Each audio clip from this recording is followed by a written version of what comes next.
Dan ni ada sinambungan daripada perjanjian Hudaibiyah. Faham cerita perjanjian Hudaibiyah, dia akan link kepada pembukaan Mekah. Bila sebut pembukaan Mekah, ingat maksudnya Nabi membebaskan Mekah daripada cengkaman kafir Quraisy. Itu maksud pembukaan kota Makkah. Kadang-kadang dia guna istilah pembukaan Makkah, kadang dia guna istilah pembebasan Makkah, kadang dia guna istilah Fathu Makkah. Dalam IPKK pun dah belajar. Dulu Makkah ni dipimpin, zaman Nabi kita lahir pun sudah dipimpin oleh kafir, geng-geng kafir. Itu sebab dekat Kaabah tu ada berhala masa tu. Tak,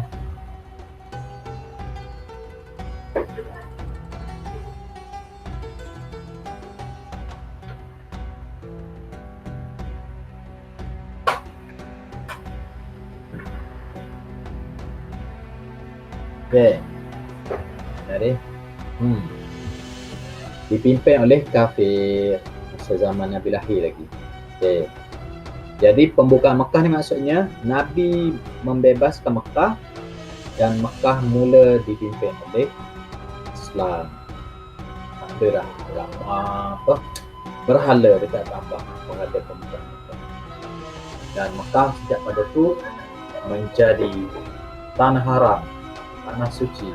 Orang kafir tak boleh masuk ke Mekah dan kawasan sekitar tanah suci sampai hari kiamat. Itu masuk pembukaan Mekah. Latar belakang, okay, sinopsis. Setelah perjanjian Hudaibiyah, ni yang saya cerita tadi. Dan antara isi kandungan perjanjian Hudaibiyah, kafir Quraisy tak boleh kacau kawan orang Islam. Orang Islam tak boleh perangi, tak boleh kacau kawan kepada kafir Quraisy. Untuk pengetahuan awak, kawan kepada kafir Quraisy adalah Bani Bakar. Dia ada perjanjian dengan kafir Quraisy. Sahabat dia ni sekutu dia. Orang Islam pula, Bani Khuza'ah, ada perjanjian dengan Rasulullah, dengan Islam. Kawan dia. Walaupun Bani Khuza'ah ni belum masuk Islam, tapi dia bersahabat. Jadi kafir Quraisy tak boleh kacau ini. Orang Islam tak boleh kacau ini. Kalau dua-dua ni nak berperang, dia sama dia je. Kita yang ni tak boleh bantu. Itu maksud dia. Antara isi perjanjian Hudaibiyah. Tiba-tiba tahun ke-8 Hijrah, bayangkan perjanjian Hudaibiyah 6 Hijrah. Tahun ke-8 Hijrah, kafir Quraisy sudah melanggar perjanjian. Macam mana dia buat? Dia pergi bantu kawan dia Bani Bakar ni serang Bani Khuza'ah, kafir Quraisy tu, walaupun segelintir dan semua dia pergi bantu. Dia tolong kawan dia pergi serang Bani Khuza'ah, 20 orang nanti. Maka Bani Khuza'ah yang terselamat pergi terus dekat Madinah jumpa Nabi, bagi tahu. Nabi pun ni tak ada kita, saya cerita. Sebelum Nabi bawa tentera, Nabi bagi 3 pilihan dekat kafir Quraisy. Yang pertama, orang kafir Quraisy kena bayar diat, bayar ganti rugi kepada Bani Khuza'ah, 20 orang yang mati. Kafir Quraisy tak terima. Takut jatuh standard atau marwah. Atau yang kedua, dia kena putuskan hubungan dengan Bani Bakar, kawan dia. Dia tak terima juga. Pilihan yang ketiga adalah perang dengan Islam. Maka bila dua pilihan dia tak terima, Nabi pun kumpulkan angkatan tentera menuju ke Mekah. Maka pada 10 Ramadan 8 Hijrah, Nabi membawa 10,000 tentera Islam menuju ke Makkah. Bayangkan, perang Badar, tentera Islam 313 je. Perang Uhud, tentera Islam 1,300 ponteng balik, hingga 700. Jadi 700. Perang Khandaq, tentera Islam 3,000 je. Masuk pembuka Mekah 10,000. Ramai ni. Orang Islam makin ramai dalam tempoh 2 tahun perjanjian Hudaibiyah. Perjanjian Hudaibiyah 6 Hijrah. Musuh melanggar perjanjian tahun 8 Hijrah. Maksudnya bertahan selama 2 tahun. Kalau kita perhatikan zaman kita ini, Israel tu dekat Palestin tu selalu melanggar perjanjian dengan tentera Hamas, dengan Palestin. Kan?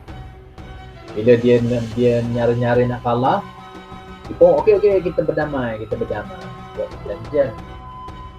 Lepas tu dia langgar balik, dia pergi serang balik orang Palestin. Bila masyarakat dunia leka dengan isu lain, dia serang Palestin. Perangai Israel. Dan sejak zaman Nabi lagi, musuh-musuh Islam ni bila buat perjanjian, mereka yang akan langgar perjanjian. Termasuklah dalam perjanjian Hudaibiyah. 6 Hijrah berjanji berdamai, tapi 8 Hijrah sudah khianat perjanjian. Dan Nabi pula menerima wahyu daripada surah iaitu surah An-Nasr ayat 1-3. Bismillahirrahmanirrahim. Idza jaa nasrullahi wal fath wa ra'aitan nasa yadkhuluna fi dinillahi afwaja. Allah bagi tahu bila datang kemenangan, maka engkau akan lihat orang ramai masuk Islam berduyun-duyun, beramai-ramai. Ini adalah tanda bahawa pembukaan Mekah. Tapi Nabi ni, kalau kita tengok dalam kisah perjanjian pembukaan kota Mekah, situ dah boleh nampak dah misi ataupun mission Nabi ni Allah utus untuk menyelamat manusia seramai mungkin kepada Islam, bukan untuk membunuh musuh Islam. Nabi ni diutus untuk mengajak seramai mungkin manusia kepada Islam, bukan untuk membunuh. Ada orang barat hari ni, saintis ke ahli sejarah barat, ada setengah-setengah yang kafir. Dia kata Islam ni disebarkan dengan mata pedang. Sebab Nabi pergi ke Mekah bawa 10,000 orang tentera Islam. Kalau Nabi ni memaksa orang masuk Islam ataupun dengan membunuh musuh dia, Nabi tak akan buat apa yang Nabi buat masa ketika Mekah. Kita tengok. Nabi nak elakkan daripada pertempuran. Maka Nabi guna strategi menggerunkan musuh. Bila sampai di satu tempat berdekatan dengan Mekah yang bernama Marra Zahran, Nabi perintah arahan supaya tentera Islam yang 10,000 itu berkhemah. Bila waktu malam, nyalakan banyak unggun api, obor api. Dan setiap khemah tu menyalakan 2-3 unggun api. Kan? Maka, ni ada pun 3 unggun api setiap khemah. Jadi tujuan dia, bila orang kafir Quraisy dari dalam kota Mekah, dia tengok pada waktu malam, dia tengok, unggun api banyaknya tentera Islam 10,000 itu dah banyak. Bila banyak lagi unggun api, dia akan gerun. Jadi menyebabkan musuh tu akan down semangat, luntur semangat untuk berlawan, supaya musuh tu menyerah kalah. Itu taktikal perang Nabi. Dia panggil zaman kita ini, dia panggil perang psikologi. Perang psikologi. Okay. Kalau zaman kita guna media masa. Musuh sebelum serang satu negara, dia akan kuasai media. Bagi tahu teknologi dia gini, dia bagi tahu musuh tu jahat dan sebagainya. Bila masyarakat sudah percaya, dia serang.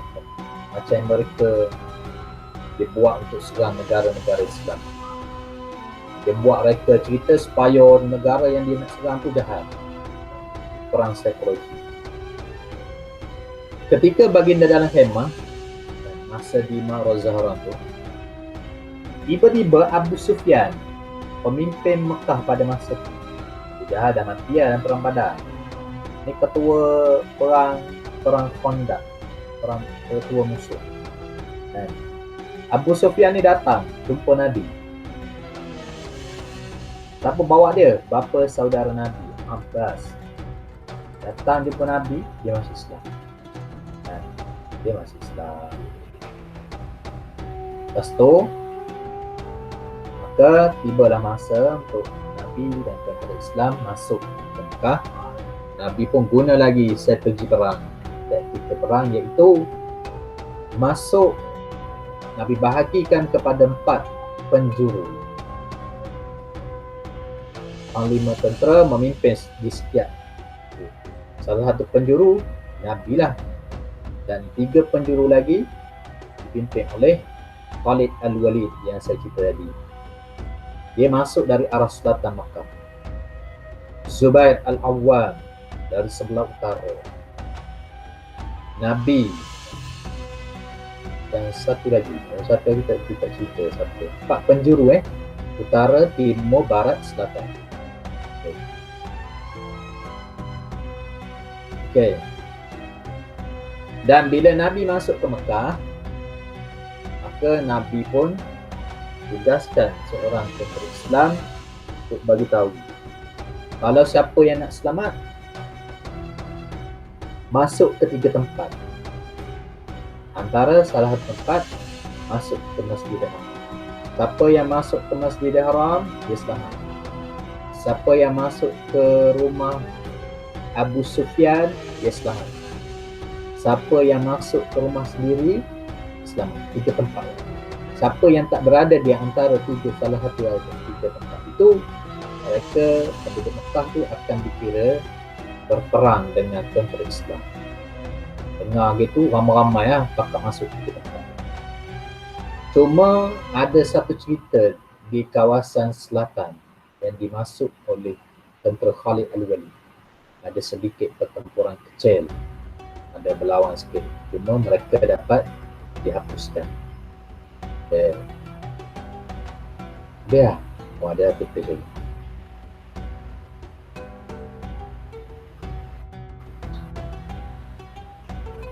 Okey, lepas tu dia cerita Nabi masuk ke Mekah naik unta bernama Al-Qaswah. Dia masuk keadaan tunduk, merendah diri kepada Allah. Ini pengajaran kepada kita juga ni. Bayangkan kejayaan yang begitu gemilang, Nabi masuk dalam keadaan tawadhu kepada Allah. Sama macam kita lah. Nabi nak ajar kita, bila kita capai suatu kejayaan, jangan lupa untuk merendah diri dan bersyukur kepada Allah Subhanahu wa Ta'ala. Bukan berbangga diri. Lepas tu bila Nabi masuk, bila keadaan memang dah tenang, tak ada perlawanan dah, daripada musuh pun dah menyerah kalah dah, surrender. Nabi pun menuju ke Kaabah, tawaf, dan Nabi menghancurkan semua berhala sekeliling Kaabah. Tidak orang Islam hancurkan berhala dan sekeliling Kaabah. Lepas tu yang hebatnya satu lagi, peribadi Nabi, Nabi kan kumpulkan orang Quraisy, bekas-bekas musuh Islam dulu, yang pernah dera orang Islam sekali. Nabi pun tanya, tahukah kamu semua apa yang akan aku lakukan? Oh, mereka bertakutlah, dan semua pakat puji Nabi. Engkau keturunan mulia, engkau lah yang dipercayai Al-Amin. Semua pakat dipuji Nabi. Oleh je Nabi nak perintahkan hukum bunuh bekas musuh Islam.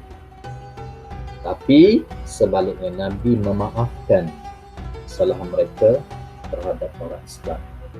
Ini akhlak Rasulullah sallallahu alaihi wasallam. Maka ramailah yang masuk Islam. Kebenarlah wahyu Allah yang turun tadi, iaitu surah An-Nas. Wa ra'aitan nasa yadkhuluna fi dinillahi afwaja. Maka melihat wahai Muhammad, manusia masuk ke dalam agama Allah beramai-ramai.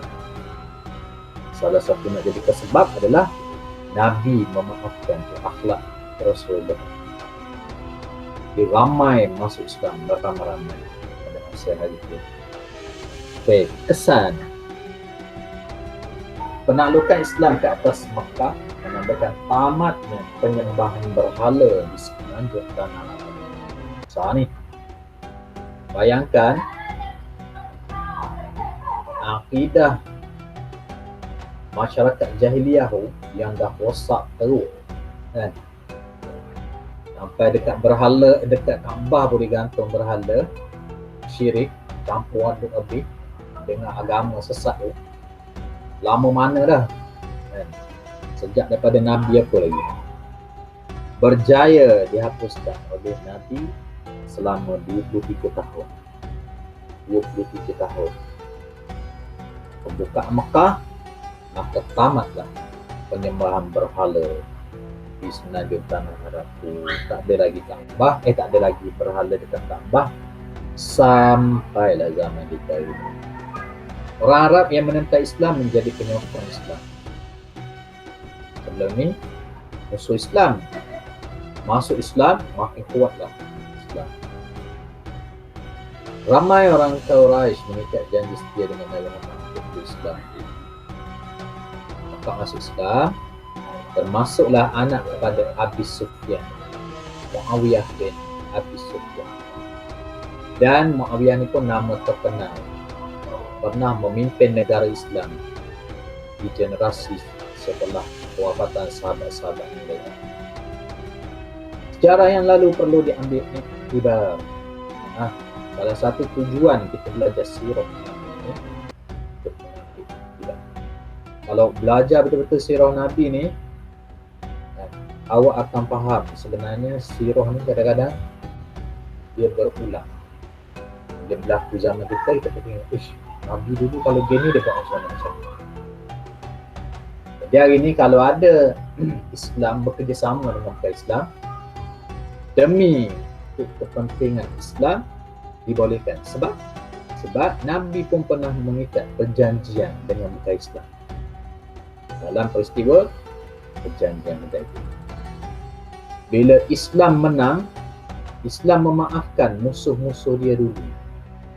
Sempena ambil juga sikap daripada Nabi, memaafkan musuh dia semasa pembukaan.